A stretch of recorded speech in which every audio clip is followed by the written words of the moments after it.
Hey VAT, back to talk a little bit about how to create an animation in this program called Adobe Premiere.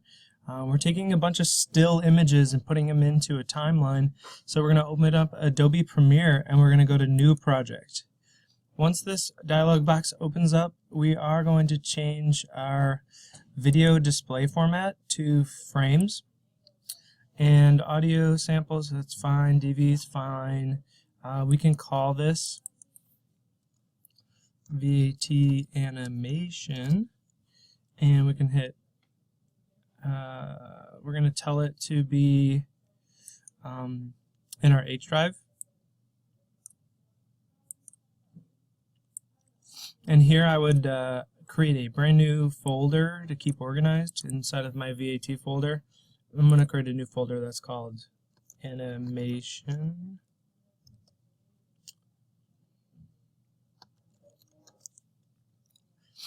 I'm going to select that folder and tell it now it's going to live inside that folder. So I'm going to hit OK.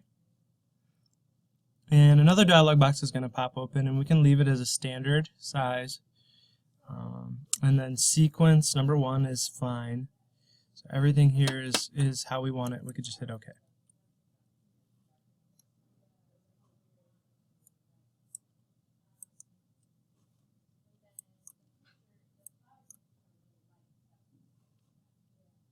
Alright, now we're going to go ahead and we're going to import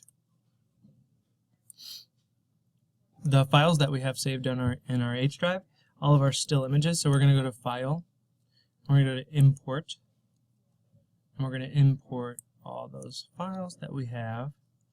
I have all my animation slides, all my still images saved inside my H drive. Hopefully we've been able to stay organized and have all those animation slides in one folder.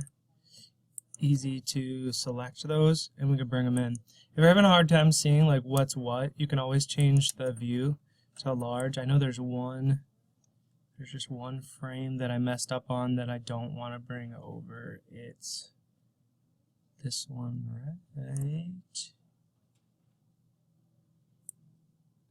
here, because I forgot to fill in the eyeball, so it looks weird when it plays. So I'm going to bring in all these files, open. It's importing all those still images into my media folder basically over here, so I can then put them in the timeline over here and it'll play. It just takes a minute to import all these files. Once they're imported, they'll show up here next to your sequence, and there they are. And they're still all selected. You can see they're all sort of highlighted. So that's why before I do anything else, I just drag them over into the video timeline. So now they're all here in my timeline. They all come in like really big. So it's like only showing me like his nose. So everything is way too big for our little window. So everything is still able to, you can fix that. So I'm going to use this little slidey bar down here, zooms in and zooms out of our frames on the timeline. So I'm going to zoom out a little bit so I can see all the frames all at once.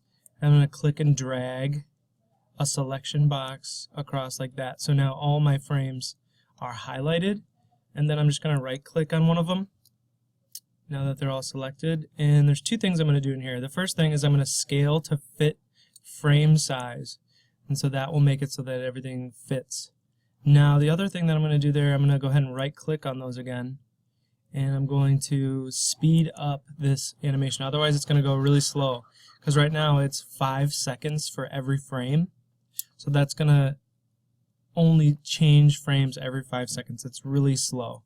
This ripple edit is really important, because when we shrink the files, or when we shrink the slides, we want them to all shift over to the left, and so a ripple edit will not only shrink all of these frames, but it also like move them all so that they're still touching. Otherwise we'll be left with gaps in between. And so to change the duration of each frame, we just grab this highlighted numbers here and we just move it over. I found luck with anywhere from 0.1 to 0.5 seconds per frame.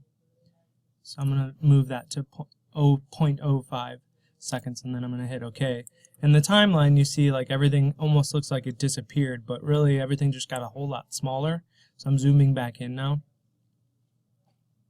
Now I can see all my images again. I can hit play on this is like the preview, and we can watch.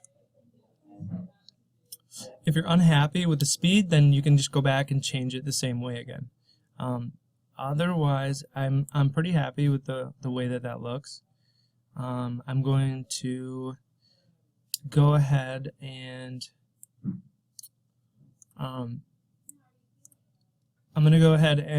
stop this tutorial. So that's all you really need to do, but the next tutorial is going to teach you how to do audio, and then we're also going to do another audio with a background soundtrack. We're also going to do one with sound effects, and then we're also going to do how to export this as a movie file. So thanks for watching.